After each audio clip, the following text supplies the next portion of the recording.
estaban sucediendo en el norte, precipitaciones abundantes, llovió en pocas horas más que un mes entero. Intensas precipitaciones que generaron inundaciones, cientos de evacuados en Artigas y también en Rivera. Anoche había 831 evacuados entre los dos departamentos, según el último reporte del SINAE.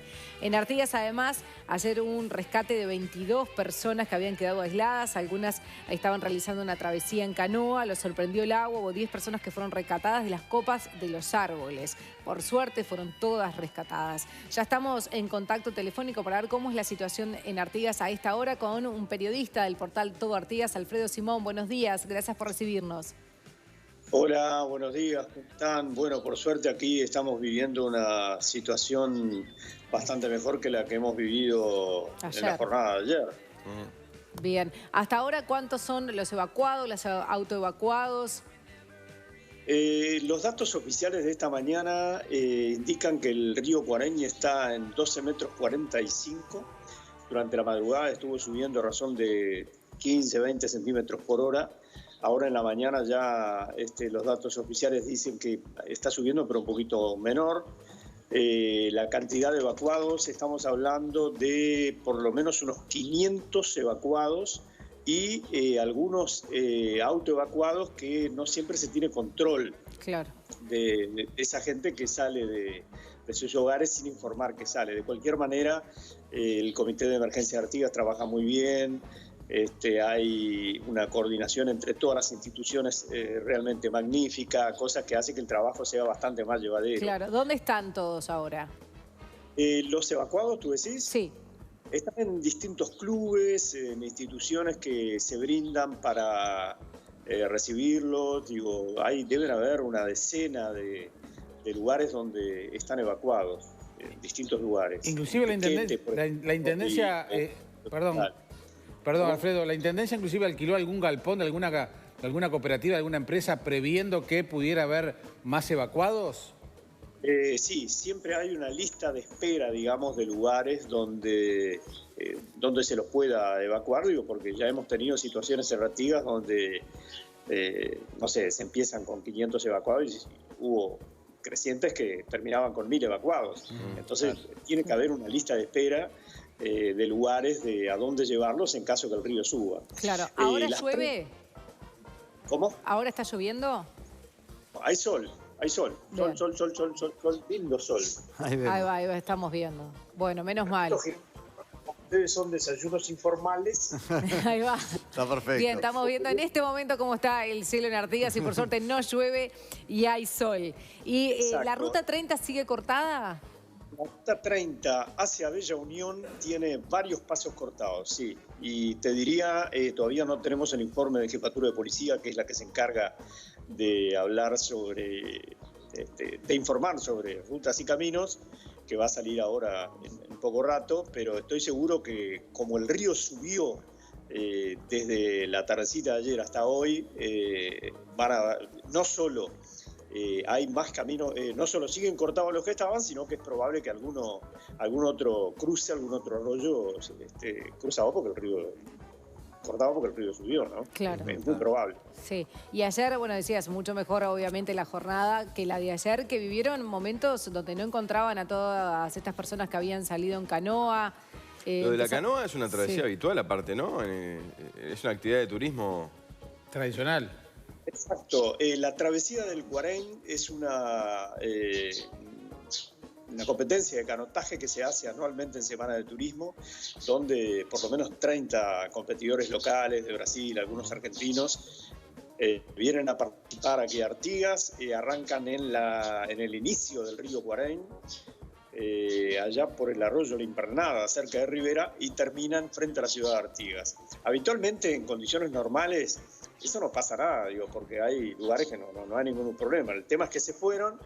Imagínense ustedes con 200 milímetros de aguas caídas en 24 horas prácticamente, un poquito más, se encontraron con, no sé, una cantidad de agua impresionante que los dejó totalmente aislados.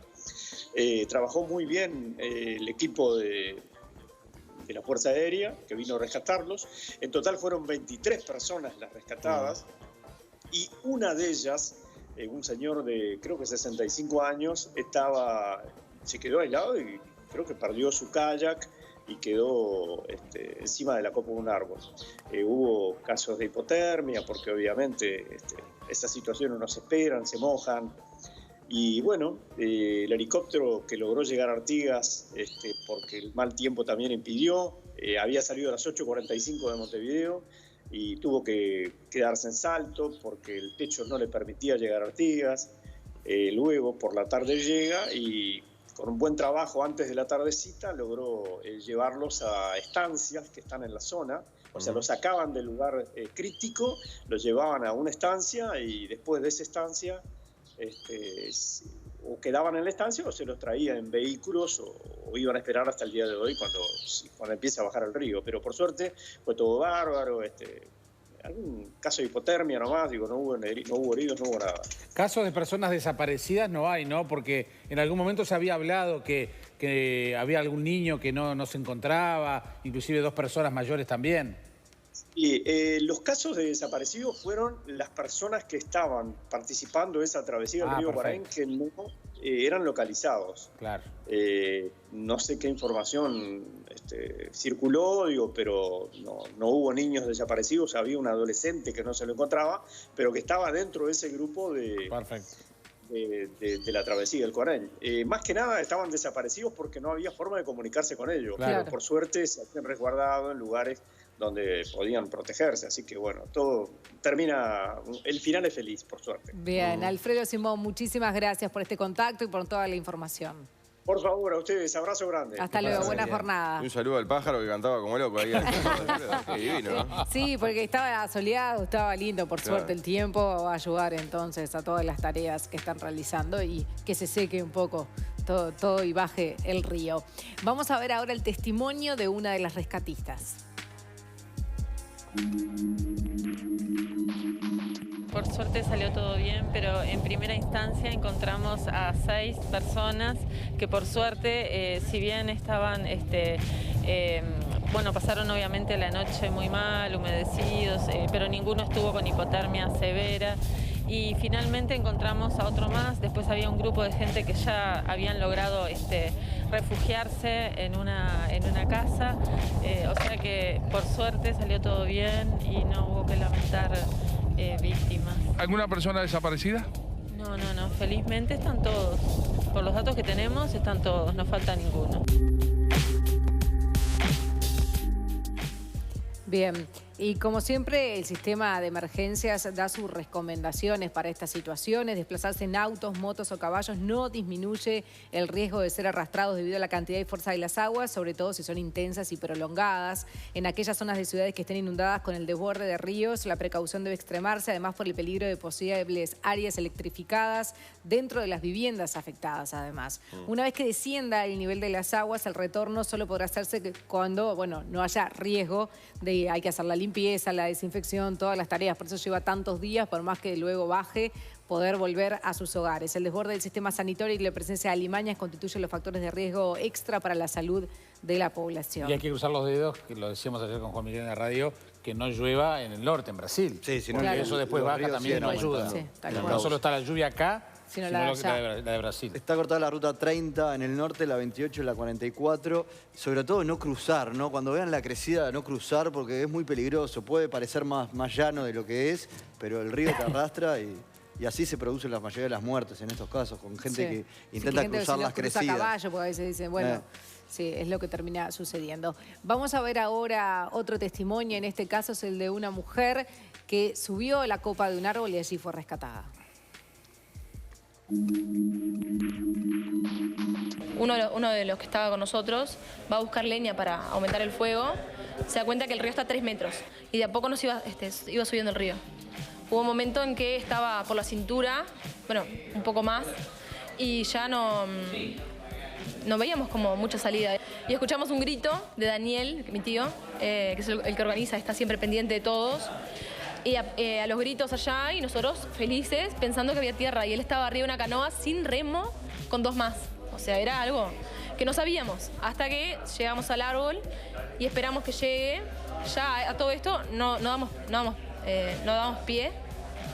Y estábamos agarrados de la rama con el salvavidas y esperando que lleguen.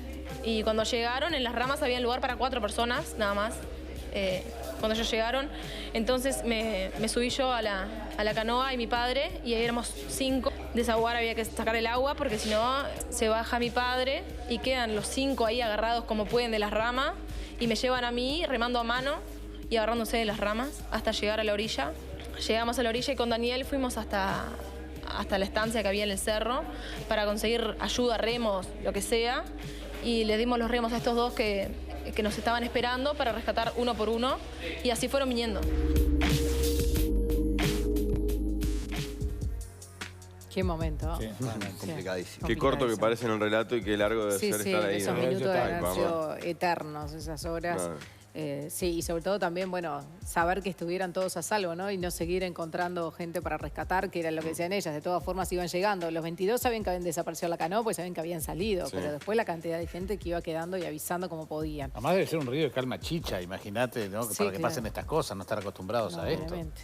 Bien, y el departamento de Rivera también es difícil la situación. Llovió lo que llueve normalmente en un mes en 24 horas. Estamos hablando de 225 milímetros. Superó ampliamente lo que llueve normalmente. Sí, claro. Y la cantidad de evacuados y autoevacuados son cerca de 300. Vamos a ver cómo está Rivera a esta hora. Estamos con el intendente Marne Osorio. Buenos días, intendente, ¿cómo está?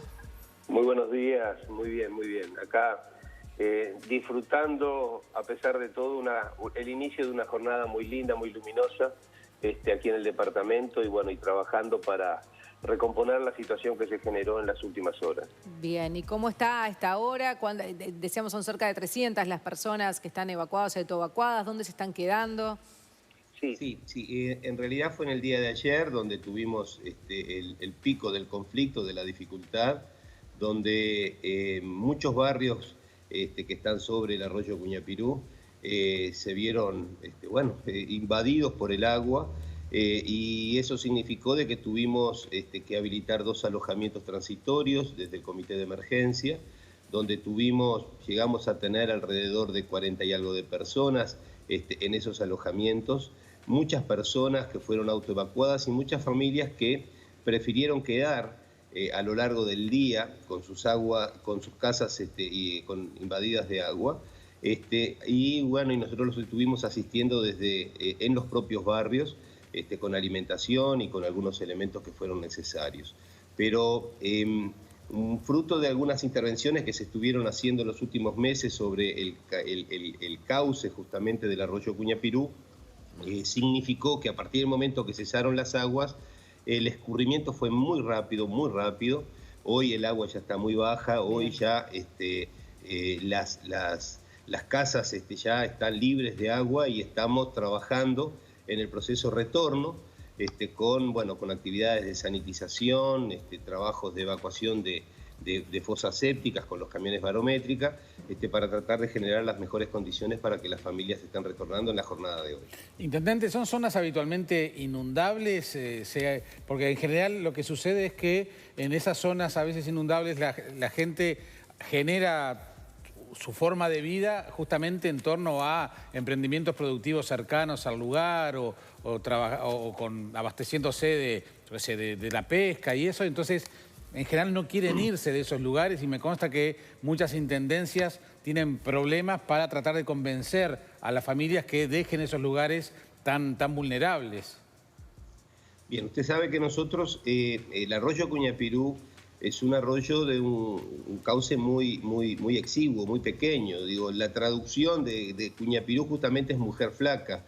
Es un arroyo urbano con un hilo de agua en gran parte del tramo urbano, a lo largo de todo el año, pero tiene en sus riberas áreas que son áreas de escape de aguas cuando llueve copiosamente, porque también es el desagüe de la cuenca de las 2 cuchillas, la cuchilla negra y la cuchilla Santa Ana, que está aquí a pocos kilómetros. Entonces, por tratarse de un arroyo con 5 o 6 kilómetros de tramo urbana, ha significado a lo largo de la historia del departamento que se han asentado allí muchísimas personas. Nosotros hace ya unos cuantos años venimos con un programa de realojos de muchas familias que están en diferentes barrios sobre el arroyo Cuñapirú. Se han realojado muchas familias, se están realojando familias, se ha hecho ese trabajo que hacía mención, que lo hicimos, bueno, una inversión realmente muy importante de casi $2 millones que lo terminamos el año pasado, donde permitió llevar el arroyo a una condición que tiene de soportar hoy mucho más caudal de agua en las lluvias, que ha viabilizado que muchos barrios hoy puedan tener condiciones higiénico-sanitarias, condiciones de vida allí en sus márgenes aceptables. Pero es muy cierto lo que usted dice, es una lucha permanente por tratar de evitar que se den nuevos asentamientos en los márgenes del arroyo, y es también muchas veces una dificultad para convencer a los vecinos para llevarlos a realojar a otras zonas, que muchas veces son un poquito más lejanas y que muchas veces existe también una historia en el lugar donde viven que hace de que se resistan un poco a mudarse. Bien. Marne Osorio, muchísimas gracias por este contacto. Bueno, como siempre, a las órdenes. Hasta luego, buena jornada. Bien, y recordamos que el SINAE siempre recomienda llamar por, cualquier denuncia, cualquier tipo de ayuda o hasta aviso, ¿no?, de situaciones de rutas, de tendido eléctrico al 911. Y de ahí se deriva entonces la llamada para donde sea necesario. Cambiamos.